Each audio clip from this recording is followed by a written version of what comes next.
السلام عليكم ورحمة الله وبركاته. بسم الله الرحمن الرحيم. الحمد لله والصلاة والسلام على رسول الله وعلى آله وصحبه ومن والاه، أما بعد. أعوذ بالله السميع العليم من الشيطان الرجيم من همزه ونفخه ونفسه. بسم الله الرحمن الرحيم. رب اشرح لي صدري ويسر لي أمري واحلل عقدة من لساني يفقه قولي. سبحانك لا علم لنا إلا ما علمتنا إنك أنت العليم الحكيم.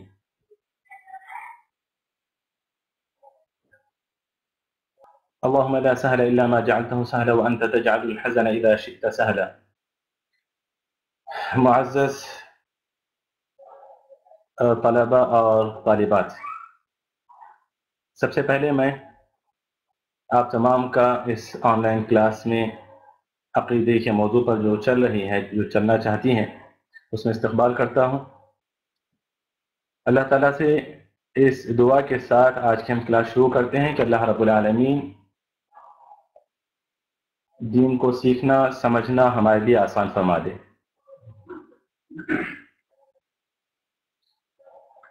عقیدے کا یہ دوسرا لیول ہے جو ہم پڑھنے جا رہے ہیں، جس کا پہلا سبق ہے باب ما جاء فی حمایت المصطفیٰ صلی اللہ علیہ وسلم جناب التوحید وسدہ کل الطریق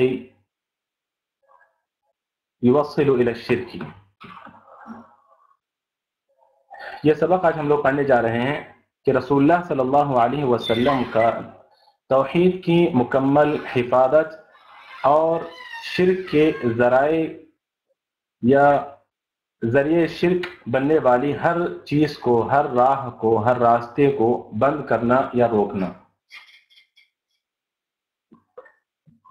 اس سبق میں محمد عبد الوہاب رحمۃ اللہ علیہ نے جو سب سے پہلی آیت ذکر کی ہے، اللہ تعالیٰ ارشاد فرماتے ہیں اعوذ باللہ من الشیطان الرجیم لقد جاءکم رسول من انفسکم عزیز علیہ ما عنتم حریص علیکم بالمؤمنین رؤوف الرحیم۔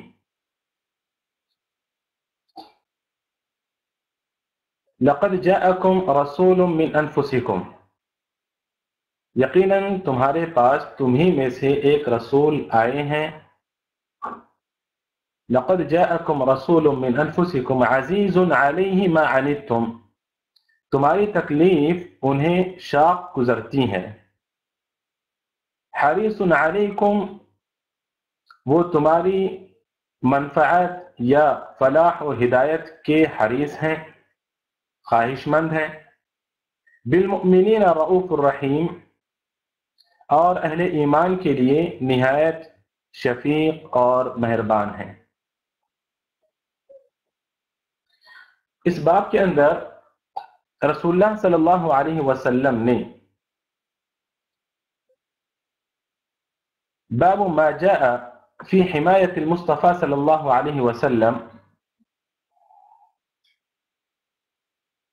جناب التوحید وسدہ کل طریق یوصل الی الشرک، کہ رسول اللہ صلی اللہ علیہ وسلم کی مکمل حفاظت کرنا، یعنی اپنی امت کو بچانا، اپنی امت کی حمایت کرنا۔ حمایت اردو میں حمایت طرفداری کے معنی میں لفظ استعمال ہوتا ہے، لیکن یہاں پر حما یحمی کے معنی حفاظت کرنا۔ اسی لیے چراگاہ کو بھی، چراگاہ کے اطراف جو بارڈر یا جو باڑ لگائی جاتی ہے، اس کو بھی حما کہتے ہیں، کہ چراگاہ میں کوئی اور داخل نہ ہو سکے جو غیر ہو۔ تو یہاں پر حمایہ کے معنی حفاظت کرنا۔ باب ما جاء فی حمایت المصطفیٰ، باب جو آیا ہے کتاب و سنت میں کس سلسلے میں؟ فی حمایت المصطفیٰ صلی اللہ علیہ وسلم، کہ رسول اللہ صلی اللہ علیہ وسلم کا جناب التوحید، جناب التوحید کا مطلب عالی جناب والا جناب نہیں ہے، یہاں جناب سے مراد روح، توحید کی روح سے، توحید کی جانب، جناب یہاں جانب کے معنی میں ہے۔ توحید کی روح سے رسول اللہ صلی اللہ علیہ وسلم کا مکمل حفاظت کرنا، یعنی اپنی امت کو بچانا، اور وسدہ، اور اس کا روکنا، یعنی رسول اللہ صلی اللہ علیہ وسلم کا روکنا۔ سدہ سے مراد رسول اللہ صلی اللہ علیہ وسلم کا روکنا ہر اس طریقے سے، ہر اس راہ سے، طریق سے مراد یہاں پہ راہ، راستہ، ہر اس راستے سے رسول اللہ صلی اللہ علیہ وسلم کا روکنا جو کہ انسان کو شرک تک پہنچاتا ہے۔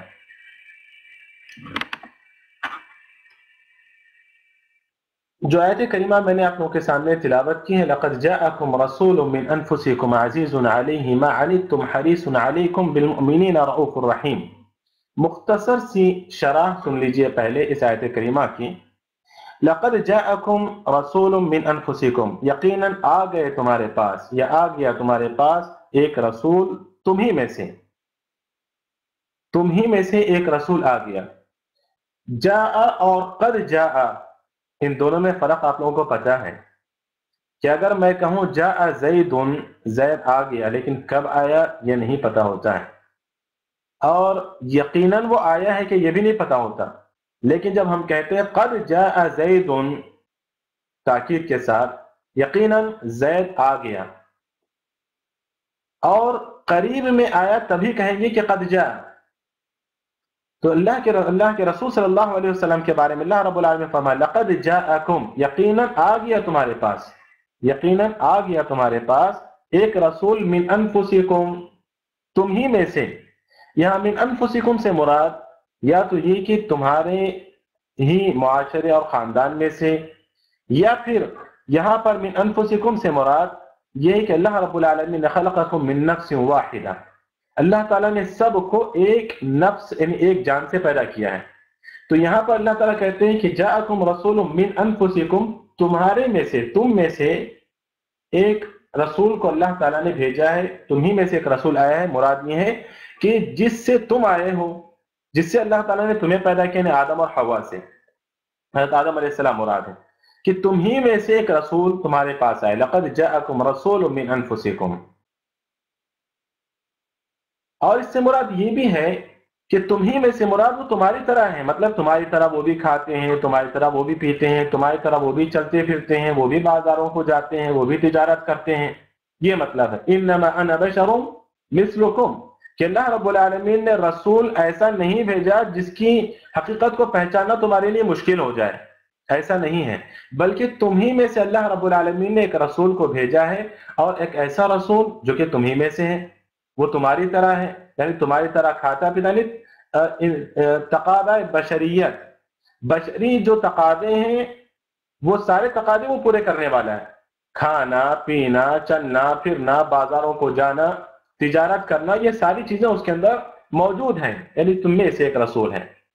ورنہ اگر اللہ رب العالمین کسی فرشتے کو رسول بنا کر بھیجتا تو انسان کہتے بھئی تم تو فرشتے ہو، تمہیں کیا پتا ہماری ضروریات کا، تمہیں کیا پتا ہمارے مسائل کا۔ اللہ رب العالمین نے اسی لیے تم ہی میں سے ایک رسول کو بنایا، ایک رسول کو بھیجا ہے۔ هو الذی بعث فی الامیین رسولا من انفسہم، انہی میں سے اللہ رب العالمین نے ایک رسول کو بھیجا ہے۔ تو اللہ تعالیٰ فرماتے ہیں لقد جاءکم رسول من انفسکم عزیز علیہ ما عنتم، عزیز علیہ وہ گرا گزرتا ہے اس پر، عزیز یہ عین اور ز، عز، اس کے معنی، اس کے اندر تکلیف کے معنی پائے جاتے ہیں۔ یہ دو حرف جب مل کر ایک لفظ بنتا ہے تو یہ لفظ یدل علی المشقہ او یدل علی القدرت والمشقہ، کہ اس میں قدرت بھی ہے اور مشقت، یہ دونوں معنی اس کے اندر پائے جاتے ہیں۔ تو اللہ تعالیٰ فرما رہے ہیں کہ عزیز علیہ، عزیز علیہ، کہ اس پر گرا گزرتا ہے، شاق گزرتا ہے اس پر، کیا؟ ما عنتم، وہ چیزیں جو آپ کو مشقت میں ڈالتی ہیں، یعنی آپ کا نقصان، آپ کی تکلیف اس پر شاق گزرتی ہے، آپ کی مضرت اس پر شاق گزرتی ہے، یعنی آپ نقصان میں ہو یہ وہ برداشت نہیں کر سکتا، یعنی اللہ کے رسول کے بارے میں کہا کہ آپ نقصان میں ہو وہ برداشت نہیں کر سکتا۔ آپ یہاں نقصان سے مراد کیا نقصان ہے کہ آپ ضلالت پر ہو، گمراہی پر ہو، یہ اس کو برداشت نہیں کر سکتا۔ عزیز علیہ ما عنتم حریص علیکم بالمؤمنین، حریص علیکم کہ وہ تمہارے بارے میں بڑا حریص ہے، وہ تمہارے بارے میں بڑا ہی حریص ہے۔ حریص، حرص، لفظ حرص اس میں اس کے اصل معنی ہیں، عربی میں کہتے ہیں حریص کو الحرص بذل الجهد والطاقة في تحصيل أمر، بذل الجهد والطاقة في تحصيل أمر، کہ آدمی کسی چیز کو حاصل کرنے کے لیے محنت کرتا ہے، اپنی کوششوں کو صرف کرتا ہے، تو اسے کہیں گے آدمی بڑا حریص ہے. یہ تو حرص کے اندر اردو میں جو حریص ہے، یہ کتنا حریص آدمی ہے، تو وہ کسی چیز کو چاہتا ہے، ہاں اس کے پیچھے پڑ جانا، کسی چیز کو چاہنے کے لیے، کسی چیز کو حاصل کرنے کے لیے محنت کرنا، تو اسے عربی میں کہتے ہیں حریص. تو حریص علیکم، وہ تمہارے بارے میں تم پر بڑا حریص ہے. کیا حریص ہے؟ وہ کیا چاہتا ہے تمہارے بارے میں؟ وہ چاہتا ہے کہ تم راہ راست پر آ جاؤ. یہاں اللہ رب العالمین نے رسول اللہ صلی اللہ علیہ وسلم کے اندر دو صفتوں کو جمع کر دیا ہے. ایک صفت عزیز علیہ ما عنتم، ایک دوسری صفت ہے حریص علیکم. یعنی عزیز علیہ ما عنتم میں دفع مضرت ہے. کیا مطلب اس کا؟ دفع مضرت کا مطلب وہ تم کو جو نقصان پہنچنے والا ہے، اس نقصان کو وہ ہٹانا چاہتا ہے. تم کو نقصان پہنچے یہ نبی کو برداشت نہیں ہے، تم کو تکلیف پہنچے یہ نبی کو برداشت نہیں ہے. مطلب اگر میں آپ کی تکلیف کو دیکھ کر ناقابل برداشت ہو جاؤں تو مطلب ہے کہ میں نہیں چاہتا کہ آپ تکلیف میں ہوں، میں آپ کی تکلیف کو ہٹانا چاہتا ہوں. یہ مطلب ہوتا ہے عزیز علیہ میں. عزیز علیہ ما عنتم، کہ اللہ کے رسول صلی اللہ علیہ وسلم امت مسلمہ کو تکلیف سے ہٹانا چاہتے ہیں. اچھا کچھ لوگ ہوتے ہیں صرف لوگوں کو تکلیف سے ہٹا دیتے ہیں لیکن فائدہ پہنچاتے نہیں. ایک آدمی کسی وجہ سے مشکل میں پڑ رہا ہے، اس کو مشکل سے نکال دیا، اچھا کام ہے، اس میں کوئی شک نہیں ہے، لیکن اس کو اس مشکل سے نکال کر اس کو مزید فائدہ پہنچانا یہ اور بڑا اچھا کام ہے. تو رسول اللہ صلی اللہ علیہ وسلم کے اندر دونوں صفتیں موجود تھیں کہ عزیز علیہ ما عنتم، کہ آپ کو جو تکلیف پہنچ رہی ہے، جو تکلیف یا نقصان میں جو آپ، وہ نبی پر شاق گزرتا ہے. مطلب یہ کہ نبی آپ کو تکلیف میں دیکھنا نہیں چاہتے، نبی آپ کو تکلیف سے نکالتے ہیں. اور حریص علیکم، وہ آپ کو فائدہ پہنچانا چاہتے ہیں، اس کے لیے کوشش کرتے ہیں. اب یہاں پر نقصان کس طرح کا نقصان مراد ہے اور کس طرح کا فائدہ مراد ہے؟ یہاں نقصان سے مراد شرک ہے. عزیز علیہ ما عنتم، آپ شرک میں رہو یہ نبی دیکھ نہیں سکتے، یہ نبی پر بڑا گراں گزرتا ہے. عزیز علیہ، یہ نبی پر گراں گزرتا ہے. حریص علیکم، ایسے نہیں کہ نبی صرف آپ کو شرک سے نکالتے ہیں، نہیں، وہ آپ کو توحید پر لانا چاہتے ہیں. تو یہ دو صفتیں رسول اللہ صلی اللہ علیہ وسلم کے اللہ تعالیٰ نے یہاں پر ذکر کی ہیں. تو آپ سوال کر سکتے ہیں سوال کرنے والے کہ اس آیت کا اس بات سے کیا تعلق ہے؟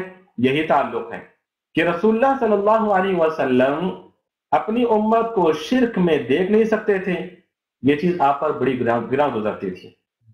ٹھیک، اور رسول اللہ صلی اللہ علیہ وسلم دوسری چیز یہ کہ آپ اپنی امت کو توحید کی طرف لانے میں بڑے حریص تھے، اپنی ہر طرح کی کوشش صرف کر دیتے تھے، یہاں تک کہ اپنے آرام کو بھی ختم کر دیتے تھے، یہاں تک کہ اللہ رب العالمین کو کہنا پڑا لعلک باخع نفسک علی آثارہم ان لم یؤمنوا بہذا الحدیث اسفا، کہ وہ لوگ ایمان نہیں لا رہے، یہ سوچ سوچ کر اس کے غم اور افسوس میں آپ اپنے آپ کو ہلاک کر دیں گے. اس قدر فکر مند تھے.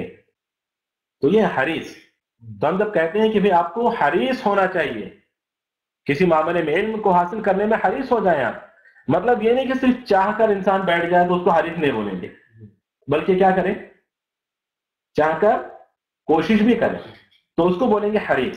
اگر آپ سے کہتے ہیں بھئی آپ تجارت کرنا چاہتے ہیں، بزنس کرنا چاہ رہے ہیں، آپ فائدے کے سلسلے میں آپ حریص ہوں، مطلب یہ ہے آپ حریص ہوں کہ آپ کوشش بھی کریں.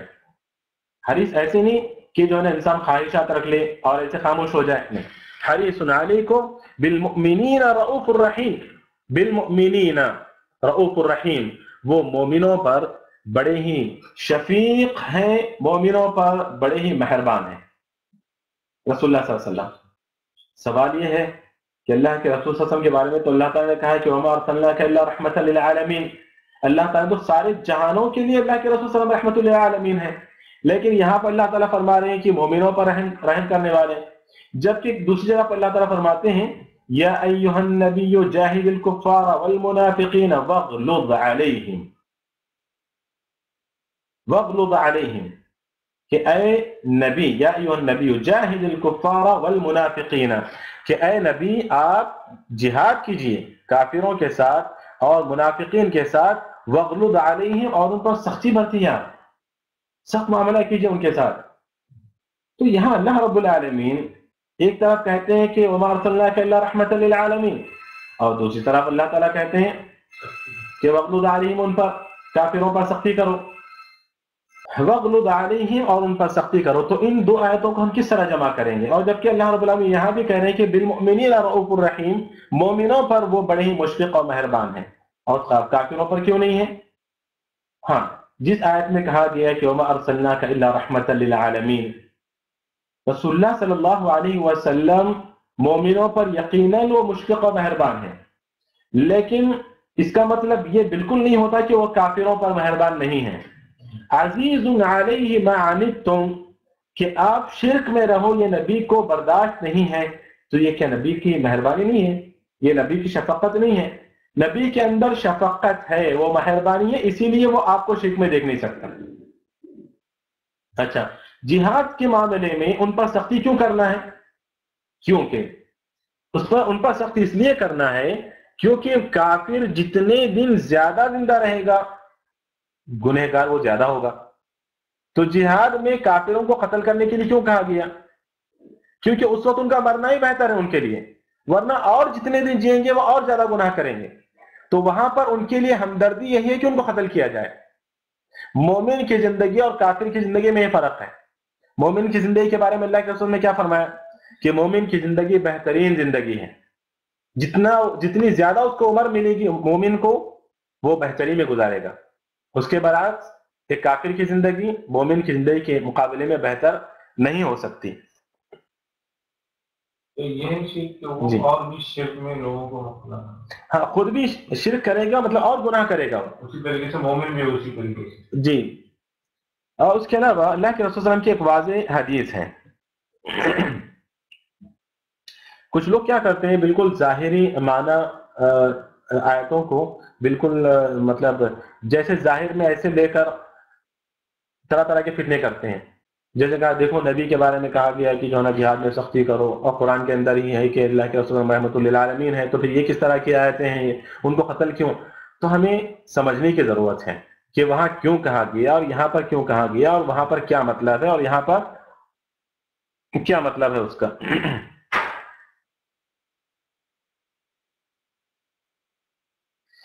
لقد جاءكم رسول من انفسكم عزيز عليه ما عنتم حريص عليكم بالمؤمنين رؤوف رحيم۔ ہاں، ایک حدیث میں ترمذی کی روایت اللہ کے رسول فرماتے ہیں کہ خیرکم من طال عمره وحسن عمله، تمہیں بہترین شخص وہ ہے جس کو لمبی عمر بھی ملے اور اس کا عمل بھی اچھا ہو۔ یہ بہترین شخص ہے جس کو عمر بھی لمبی ملے اور اس کا عمل بھی اچھا ہو۔ وشرکم من طال عمره وساء عمله، تمہیں برا وہ شخص ہے جس کی عمر لمبی ہو اور عمل اس کا برا ہو۔ عمر تو بڑی لمبی مل گئی لیکن عمل برا ہے، تو یہ ایسا شخص کہا کہ اللہ کے رسول فرمایا کہ یہ برا شخص ہے۔ تو اللہ کے رسول صلی اللہ علیہ وسلم سے جو کہا جا رہا ہے کہ یہاں پر یا ایھا النبی جاہد الکفار والمنافقین واغلظ علیہم، جہاد کے معاملے میں ان پر سختی کیجیے آپ، تو جہاد کی حالت میں ان کو قتل کرنا ہی ان کے لیے رحمت ہے کہ ان کو مزید شرک کرنے سے بچانا ہے۔ ٹھیک، واضح ہے بات؟ جی۔ اس کے بعد اللہ تعالیٰ بالمؤمنین رؤوف الرحیم، اس آیت کریمہ میں اللہ رب العالمین نے نبی کریم صلی اللہ علیہ وسلم کو دو نام دیے، کہا رؤوف اور کہا رحیم، جبکہ یہ دو نام اللہ رب العالمین نے اپنے لیے رکھے ہیں۔ اللہ رب العالمین نے یہ دو نام اپنے لیے ذکر کیے ہیں، اور یہاں پر رسول اللہ صلی اللہ علیہ وسلم سے کہا جا رہا ہے کہ آپ بھی رؤوف الرحیم ہیں۔ اب کچھ لوگ کہتے ہیں دیکھو اللہ تعالیٰ نے خود اپنا نام نبی کو دے دیا، نبی کریم صلی اللہ علیہ وسلم کو دے دیا، اللہ تعالیٰ رؤوف ہے، نبی بھی رؤوف ہے، اللہ تعالیٰ رحیم ہے، نبی بھی رحیم ہے، تو کیا فرق ہے؟ اس طرح کی آیتوں کو جمع کر کے رسول اللہ صلی اللہ علیہ وسلم کو اللہ رب العالمین کے مقام تک، یعنی رؤوف الرحیم، ان دو صفات کو سمجھنے کی ضرورت ہے۔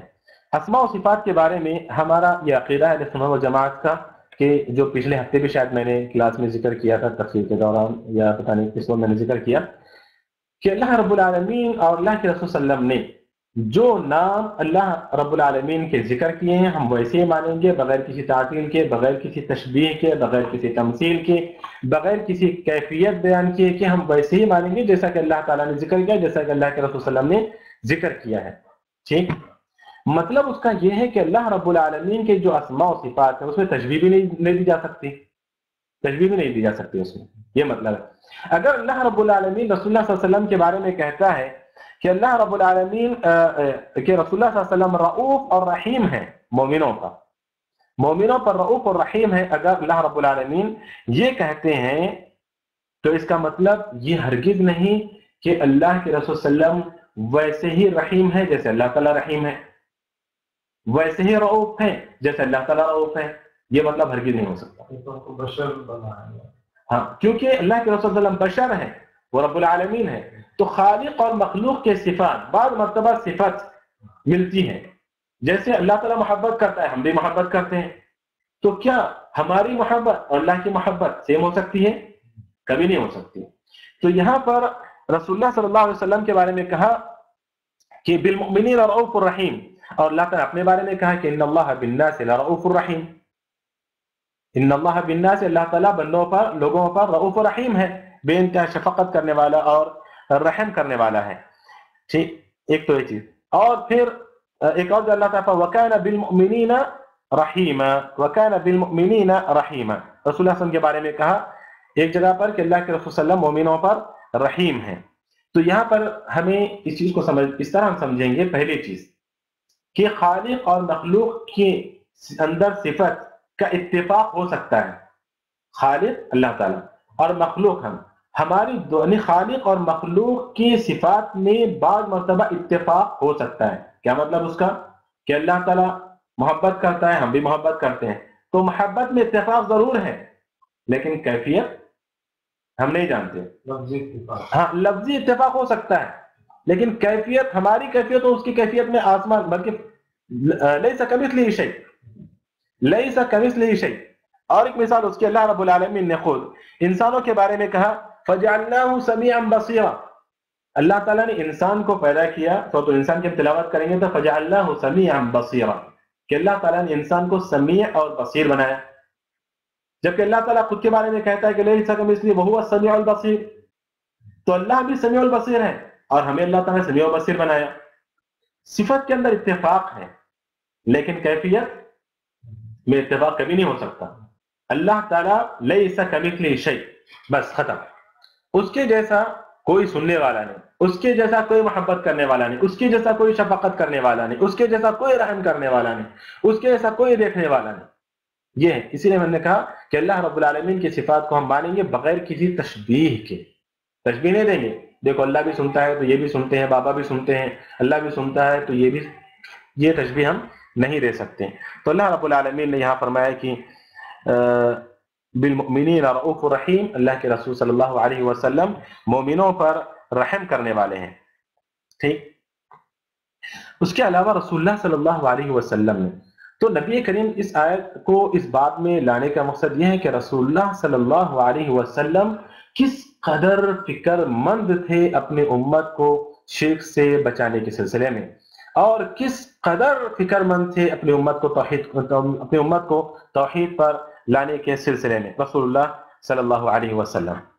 ٹھیک، ایک اور حدیث نبی کریم صلی اللہ علیہ وسلم کس قدر فکر مند تھے، حدیث سنیے آپ. اللہ کے رسول صلی اللہ علیہ وسلم فرمائے، اس کے راوی ثقہ ہیں، سارے کے سارے راوی حضرت ابو ہریرہ راوی ہیں. رسول اللہ صلی اللہ علیہ وسلم فرماتے ہیں کہ لا تجعلوا بیوتکم قبورا ولا تجعلوا قبری عیدا وصلوا علی فإن صلاتکم تبلغنی حیث کنتم. اللہ کے رسول صلی اللہ علیہ وسلم فرماتے ہیں کہ تم اپنے گھروں کو قبرستان نہ بناؤ، قبر نہ بناؤ اپنے گھروں. آگے رسول اللہ فرماتے ہیں کہ ولا تجعلوا قبری عیدا، اور تم میری قبر کو عید نہ بناؤ، جمع ہونے کی جگہ. تو صلاۃ و سلام ہم چاہے اللہ کے رسول صلی اللہ علیہ وسلم کے مقبرے کے پاس جا کر کہیں یا ہم دنیا کے کسی اور کونے سے کہیں، کہیں سے بھی ہم کہیں، اللہ رب العالمین رسول اللہ صلی اللہ علیہ وسلم تک ہمارے صلاۃ اور سلام کو، ہمارے درود و سلام کو پہنچا دیتے ہیں. ضروری نہیں کہ لوگ کہتے ہیں آپ جا رہے ہیں وہاں تو ہمارا سلام کہہ دینا، آقا کو سلام کہہ دینا غلط ہے۔ اللہ کے رسول فرما رہے ہیں کہ تبلغنی حیث کنتم فإن صلاتکم تبلغنی حیث کنتم، تم جہاں کہیں ہو تمہارا سلام، تمہارا درود مجھ تک پہنچتا ہے۔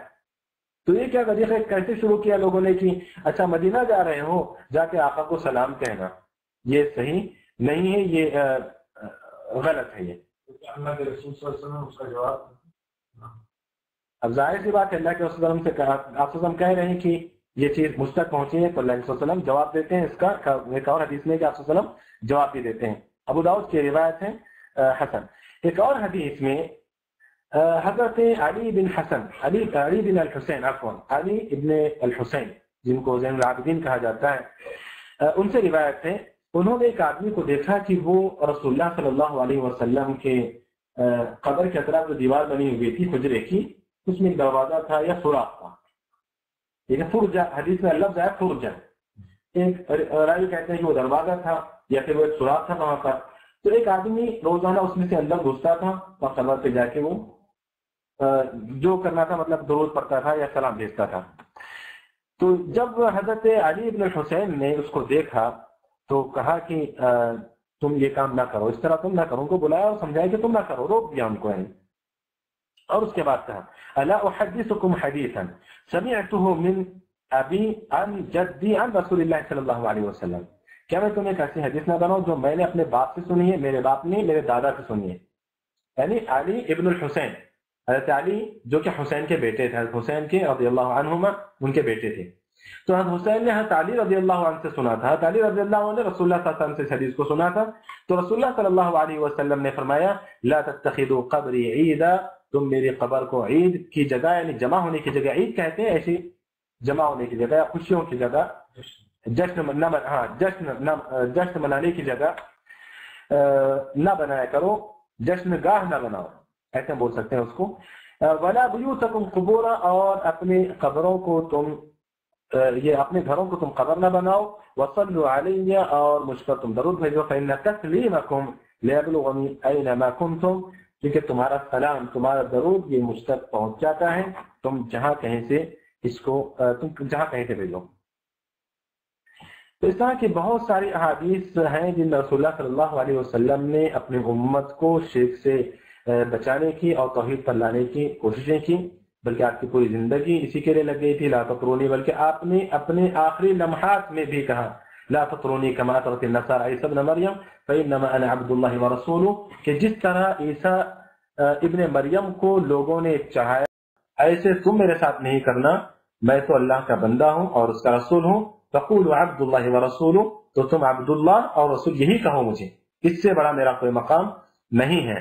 تو رسول اللہ صلی اللہ علیہ وسلم اس سارے سبق کا خلاصہ کہ رسول اللہ صلی اللہ علیہ وسلم انسان تھے، ٹھیک، اللہ تعالیٰ نے آپ کو نبی بنایا، اللہ رب العالمین نے آپ کو نبی بنایا، رسول بنایا اللہ رب العالمین نے آپ کو، ٹھیک۔ نبی اور رسول میں کیا فرق ہے شاید میں کبھی بتا چکا ہوں آپ لوگوں کو، رسول اور نبی نبی کے انسان دونوں تھے، کیونکہ ہر رسول نبی ہو سکتا ہے، ہر نبی رسول نہیں ہوتا۔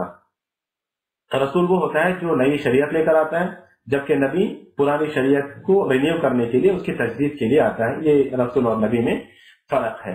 تو اللہ کے رسول صلی اللہ علیہ وسلم کو اللہ تعالیٰ نے رسول بنایا، نبی بنایا، اور آپ سب کو پتا ہے کہ اللہ رب العالمین نبیوں کو، رسولوں کو دنیا میں کیوں بھیجے تھے؟ اس لیے کہ لوگوں کو شرک سے نکالیں، گمراہی سے نکالیں، ظلمتوں سے نکالیں اور تاریکیوں سے نکالیں اور روشنی کی طرف لائیں۔ اور یہی کام رسول اللہ صلی اللہ علیہ وسلم نے اپنی ساری زندگی بلکہ آخری دم تک رسول اللہ صلی اللہ علیہ وسلم نے یہی کام کیا، اور اس سبق کا یہی خلاصہ ہے۔ اعوذ باللہ من الشیطان الرجیم، بسم اللہ الرحمن الرحیم۔ وقول اللہ تعالی لقد جاءکم رسول من انفسکم عزیز علیہ ما عنتم حریص علیکم بالمؤمنین رؤوف الرحیم۔ جی لقد جاءکم ترجمہ تو کر دیا نا میں نے، یقیناً آئے آپ کے پاس، لقد جاءکم رسول، ایک رسول، من انفسکم، آپ ہی میں سے، عزیز علیہ گرا گزرتا ہے، شاق گزرتا ہے اس پر، یعنی نبی پر، رسول اللہ صلی اللہ علیہ وسلم پر، ما عنتم آپ کی تکلیف یا جو آپ کو مشقت میں ڈالے، ما عنتم جو آپ کو مشقت میں ڈالے وہ نبی پر گرا گزرتا ہے. حریص علیکم وہ حریص ہے تم پر، یعنی تمہارے بارے میں، تمہیں فائدہ پہنچانے میں وہ حریص ہے. بالمؤمنین مومنوں پر، رؤوف رحیم، رؤوف بہت ہی شفیق، مشفق، رحیم مہربان ہے، بہت ہی مشفق و مہربان ہے. کلمات کی طرف آئیں. شرح الکلمات رسول مرسل من اللہ، مرسل من اللہ ومراد به نبی محمد صلی اللہ نبینا محمد صلی اللہ علیہ وسلم. تو مرسل بھیجے گئے، رسول سے مراد مرسل، پڑھیے مرسل من اللہ اللہ کی جانب سے بھیجے گئے ہیں، ومراد به اس سے مراد نبی ومراد به نبینا، ومراد به نبینا محمد صلی اللہ علیہ وسلم، مراد به نبینا صلی اللہ علیہ وسلم، اس سے مراد ہمارے نبی محمد صلی اللہ علیہ وسلم ہے. جی اس کے بعد آگے من انفسکم، من انفسکم خطابا للعرب، خطابا للعرب، من انفسکم سے مراد یہاں پہ کس میں سے؟ تو یہ کہہ رہے ہیں کہ عرب سے خطاب ہے. یہاں پر بعض مفسرین کے درمیان اختلاف ہوا، بعض لوگوں نے کہا کہ من انفسکم سے مراد، جسے میں نے ذکر کیا نا کہ یہ تم ہی میں سے اللہ نے ایک رسول کو بھیجا، تو تم ہی میں سے کیا مراد ہے؟ کیا صرف عرب سے خطاب کر کے کہا جا رہا ہے کہ اے عرب تم میں سے ایک نبی، یا سارے انسانوں سے خطاب ہے کہ تم میں سے ایک نبی؟ دونوں مطلب یہاں پر ہیں کہ سارے انسانوں میں سے ایک، کہ وہ مطلب یہ بتانا مقصود ہے کہ وہ بھی ایک انسان ہی ہے. اور یہاں پر بعضوں نے کہا کہ صرف عرب سے خطاب ہے، یہ بھی مراد ہے کہ اللہ رب العالمین اہل عرب سے خطاب کرے کہہ رہے ہیں کہ اے اہل عرب تم ہی میں سے تو ایک رسول آیا ہے، تم اس کی بات کو انکار کر رہے ہو.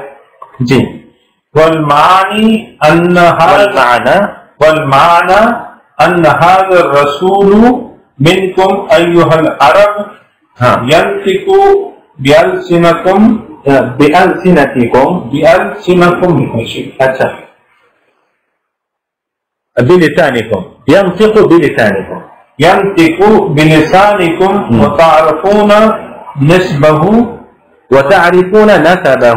وتعرفون نسبه وشرفه وامانته.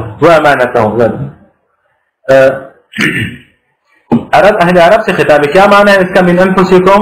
معنی یہ ہے کہ ان هذا الرسول عفوا ان نسب دیتا ہے، ان هذا الرسول منکم ایھا العرب، اے اہل عرب یہ رسول تم ہی میں سے ہیں. کیا مطلب؟ ينطق بلسانکم کہ وہ تمہاری زبان بولتے ہیں، وتعرفون نسبه اور تم جانتے ہو اس کے نسب کو، یعنی اس کے خاندان کو، وشرفه اور اس کے اخلاق کو، وامانته اور اس کی امانت کو تم جانتے ہو اس کے نسب کو، اس کے خاندان کو، یعنی اس کے اخلاق کو اور اس کے امانت کو تم جانتے ہو. ما عنتم عزیز علیہ، عزیز علیہ، عزیز علیہ، شدید علیہ، شدید علیہ، شدید علیہ، شدید علیہ سخت ہے اس پر، گرا ہے، شاق ہے اس پر. نبی کریم صلی اللہ علیہ وسلم پر گرا گزرتی ہے یہ بات، شاق گزرتی ہے یہ بات. ما عنتم ما یشق علیکم حریص علیکم کثیر الحرص علی نفعکم و ایمانکم و ہداکم. حریص علیکم كثير الحرص على نفعكم، كثير الحرص على نفعكم وإيمانكم وهداكم، وهداكم نہیں وهداكم، هداكم جی هداكم. حریص علیکم كثير الحرص على نفعكم، تمہیں فائدہ پہنچانے میں بہت زیادہ حریص ہیں. وإيمانكم تمہیں ایمان پر لانے اور تمہیں ہدایت پر لانے میں، یعنی تمہیں ہدایت کا راستہ دکھلانے میں، ایمان کا راستہ دکھلانے میں بہت زیادہ حریص ہے. تو کثیر الحرص علی نفعکم و ایمانکم و ہداکم. جی رؤوف رؤوف الرأفة الرأفة هي كثرة الشفقة هي كثرة الشفقة رأفة هي كثرة الشفقة رأفة رؤوف کے معنی الرأفة هي كثرة الشفقة رأفت کہتے ہیں بہت ہی زیادہ شفقت کو مہربانی کو تو رؤوف بہت زیادہ مشفق ہے رسول اللہ صلی اللہ علیہ وسلم اپنی امت کے لیے بہت زیادہ مشفق ہے تو الرأفة کے معنی ذکر کر الرأفة هي الرأفة وہ كثرة الشفقة بہت زیادہ شفقت جی اس کے بعد ایک لفظ ہے رحیم رحیم کثیر الرحمت کثیر الرحمت رحیم کثیر الرحمت بہت زیادہ مہربان چلیے اس کے بعد الفوائد کی طرف آتے ہیں ہم لوگ صرف 2 فائدے یہاں پر ذکر ہیں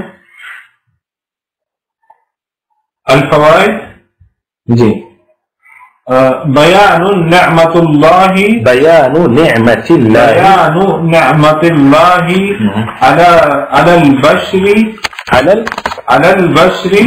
علی البشر وفی مقدمتهم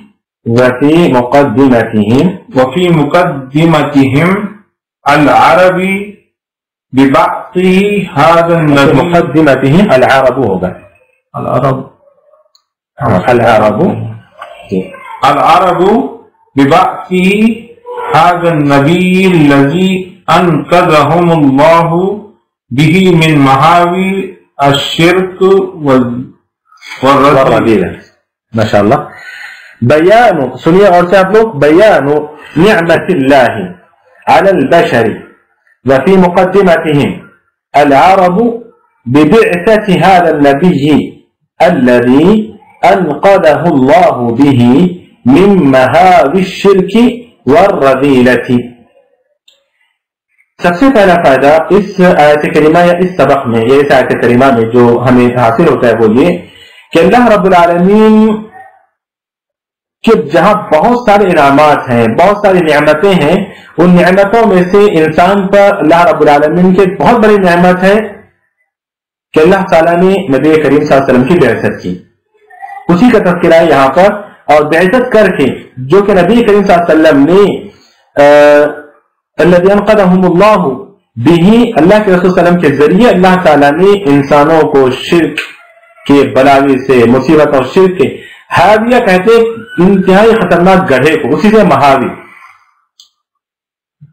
شرک کے گڑھے میں یا شرک میں پڑنے سے اللہ تعالیٰ نے بچا لیا ساری امت مسلمہ کو تو لفظی ترجمہ سنیے آپ بیان نعمت اللہ علی البشر انسانوں پر اللہ کی نعمت کا بیان ہے اس آیت کریمہ میں وفی مقدمتہم ان میں بھی سب سے پہلے مقدمہ کہتے ہیں پہلے کو سب سے پہلے عرب تو سب سے پہلے اللہ تعالیٰ نے عرب پر انعام کیا ہے احسان کیا ہے سب سے پہلے عرب پر اللہ رب العالمین نے احسان کیا ہے تو وفی مقدمتہم العرب اور ان میں سب سے پہلے عرب پر اللہ تعالیٰ نے جو انعام کیا اس کی وضاحت ہے یہاں پر اس آیت کریمہ میں کیسے انعام کیا ببعثت ھذا النبی اس نبی کو بھیج کر بعثہ بھیجنے کے معنی میں اس نبی کو بھیج کر الذی انقذهم اللہ به کہ جن کے ذریعے اللہ تعالیٰ نے بچایا جن کے ذریعے نبی کریم صلی اللہ علیہ وسلم کے ذریعے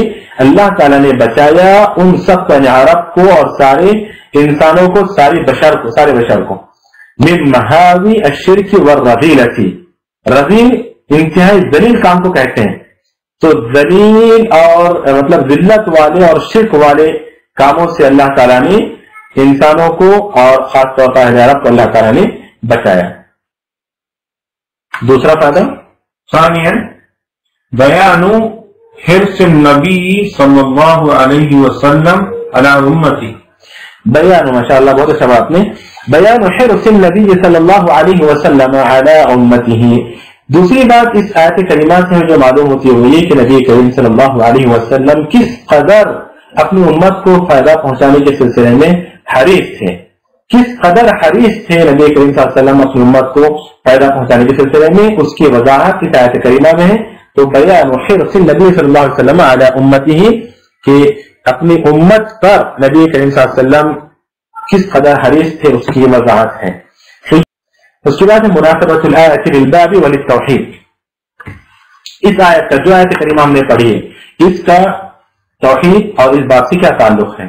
مناسبۃ الآیۃ للباب والتوحید، حيث دلت الآية على حرص النبي صلى الله عليه وسلم على أمته، وهذا يقتضي حمايته بجانب التوحيد وصده كل طريق يؤدي إلى الشرك، وقد فعل ذلك، فنهي عن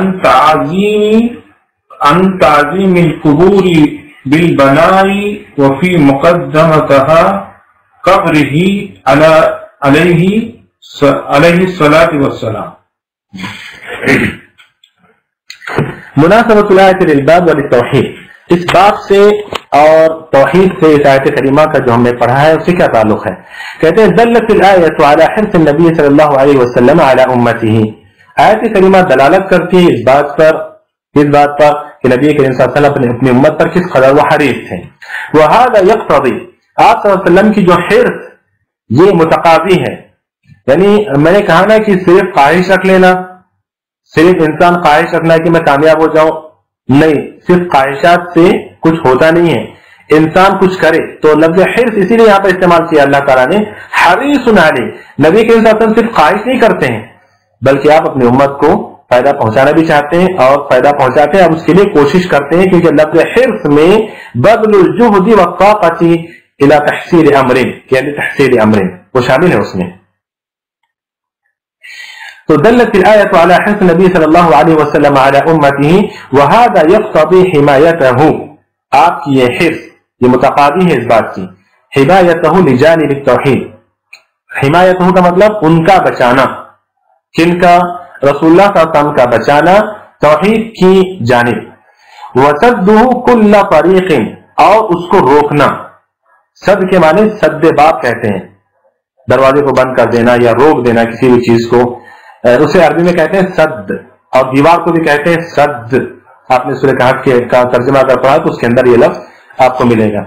کل طریق، ہر اس راستے کو، یؤدی الی الشرک، جو آپ کو شرک تک پہنچاتا ہے، وقد فعل ذلک، اور رسول صلی اللہ علیہ وسلم نے وہ کیا۔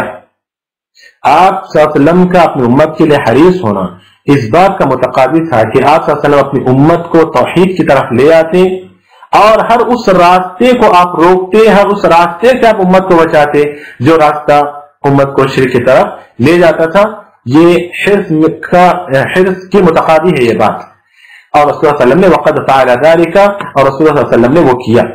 فنہى عن تعظیم القبور بالبناء، اور اسی لیے رسول اللہ صلی اللہ علیہ وسلم نے قبروں کی تعظیم کے سلسلے میں آپ نے منع کیا کہ آپ اس کو عمارت بنائی جائے، قبروں کو عمارت کی شکل دینے سے آپ نے روکا اپنی امت کو، اور سب سے پہلے آپ نے اپنی خبر کے سلسلے میں کہا کہ میری خبر کو تم نہ عید بناؤ اور نہ ہی بنا بناؤ، ایک اور روایت نہیں کہ میری خبر کو اونچا بھی نہ کرو، میری خبر کو تم عید نہ بناؤ۔ تو اپنی خبر کے سلسلے میں رسول اللہ صلی اللہ علیہ وسلم نے سب سے پہلے روکا ہے، تو پھر یہ آج کل کے پیر اور بابا اور فلاں اور فلاں ان کی کیا حیثیت ہے؟ تو سبق یہاں پر ختم ہو رہا ہے۔ سبحانک اللہم وبحمدک اشہد ان لا الہ الا انت استغفرک واتوب الیک۔ کچھ جو بھی مشورے ہوں گے آپ لوگوں کے انشاءاللہ جمعہ کے دن آپ لوگ بتائیے گا کیا مشاکل تھے، کیا پریشانیاں تھیں، انشاءاللہ ہم لوگ اس کو حل کرنے کی کوشش کریں گے۔ سبحانک اللہم وبحمدک اشہد ان لا الہ الا انت استغفرک واتوب الیک۔